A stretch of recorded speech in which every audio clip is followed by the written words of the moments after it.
Hey guys, it's Kristen again, WTFKristen.com.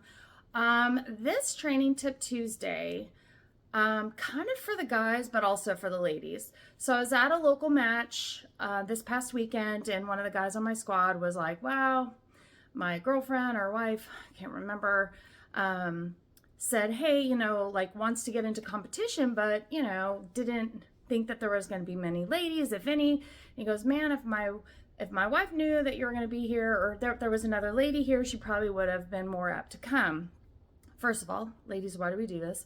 But we're going to talk about that.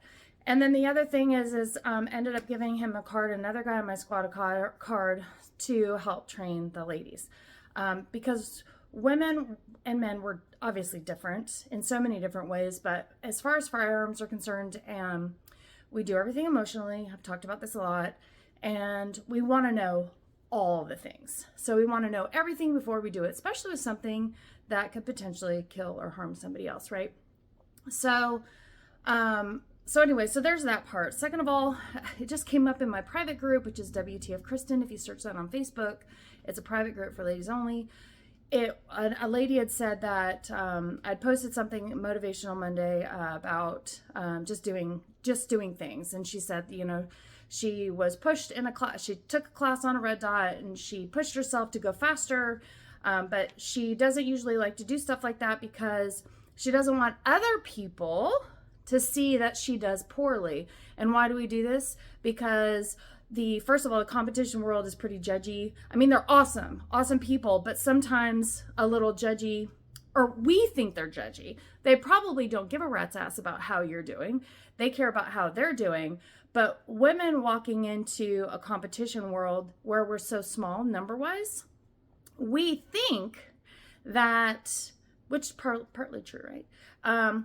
It's just another girl. She doesn't know what she's doing.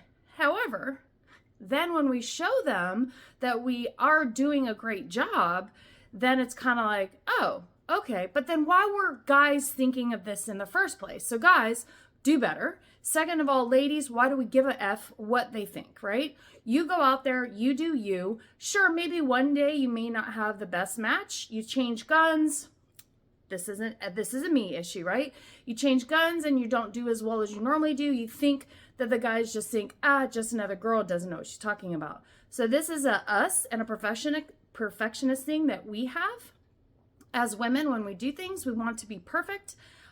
Even if we're not perfectionists, we still want to do well at everything. And we want to look like we're doing well, meaning other people see that we're doing well, which that again is an us issue, not a you issue, guys. But guys need to do better about some of the things that they say. For example, I was at a match, didn't know a lot of the guys there, of course, unusual, right? And one of the guys was like, at the end, oh, you're actually really good. And I'm like, thanks. Not bad for a girl.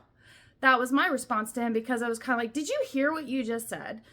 Would you have said that to a guy? The word actually and how he worded it was really not cool, and it was uncalled for. You really could have just said, hey, you're a really good shooter. Just want to let you know. Boom. Done. Because you would have said that to another guy. But would you have said to another guy who walks at the range who, why did you say actually? And why did you have to tell that person that they're a good shooter? One, were you not thinking they were good in the first place? And if that's the case, shame on you. But kind of getting the point of this thing. First of all, again, it comes back to women. We need to stop allowing shit like this to happen. Second of all, learn how to respond to that. I thought I responded well. Hey, why would you think otherwise? And, or just ignore them. Right? And guys just need to be better about thinking about that. I had another girlfriend forever ago. She was with her significant other, and we were at a match. We were doing a walkthrough, and the guy says to her, oh, that's cool that you come to walk through with your boyfriend. And it's just like, dude, I'm here for me. So, guys, freaking do better. And I will say that not the majority of the shooting industry is like this. Really, there is a really good community. There's just like with any demographic, any group of people, you're going to have that 5 or 10% or whatever that's just going to ruin it for the rest of the people. So let's not do that either. So, guys, want to do your girls a favor, the women in your life, why don't you get them trained so they feel comfortable? And then when they feel comfortable, they're going to want to go and do things with you. So this is a win-win, right? So if they're better trained and they feel comfortable, one, they're going to be more apt to come with you, which means you get to go more. So how is this not a winning situation for you? Two, realize we're different, and please don't train your women. We know you're good. Maybe some of you, right? You're probably a good trainer for your buddies. So let's just keep it there. And why would you want to worry about having that kind of argument? Get your ladies trained for somebody who can train them on their level and has their goods. So, WTFKristen.com. Hope to see you online. Check me out on Facebook, Instagram, and of course I have this YouTube. So more Training Tip Tuesdays. Thank you and have a great day. And guys, do better. Ladies, stop letting them bother us.